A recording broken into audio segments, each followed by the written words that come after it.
దివంగత పారిశ్రామిక దిగ్గజం రతన్ టాటా వీలునామా గురించి మరిన్ని విషయాలు వెలుగులోకి వచ్చాయి. తనకు ఎప్పటి నుంచో వంట వండి పెడుతున్న కుక్ రజన్ షాకు ఆయన ₹1 ఇచ్చారు. అందులో 51 లక్షల రూపాయల రుణమాఫీ కూడా ఉంది. ఇంటి పనులు చేసే సుబ్బయ్యకు 66 లక్షలు, సెక్రటరీ డెల్జాకు 18 లక్షలు రుణమాఫీ చేశారు. తన ఎగ్జిక్యూటివ్ అసిస్టెంట్ సంతను నాయుడుకు MBA కోసం పొడిగించిన ₹1 రుణాన్ని రతన్ టాటా మాఫీ చేశారు. పార్ట్ టైం హెల్పర్లు, కార్ క్లీనర్లకు ₹1,00,000 పంపిణీ చేయాలని కూడా ఆయన వీలునామాలో నిర్దేశిస్తున్నారు. రతన్ టాటా తన దుస్తువులను NGOలకు విరాళంగా ఇవ్వాలని టాటా 2022 ఫిబ్రవరి 23 నాటి తన వీలునామాలో పేర్కొన్నారు. తద్వారా వాటిని పేదలకు పంపిణీ చేయొచ్చు.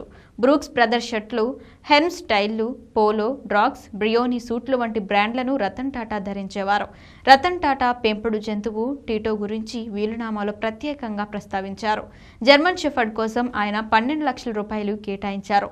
ప్రతి త్రైమాసికానికి ₹30,000 చొప్పున వాటికి ఖర్చు చేసేలా నిధులను ఇవ్వాలని తన వీలునామాలో రాశారు.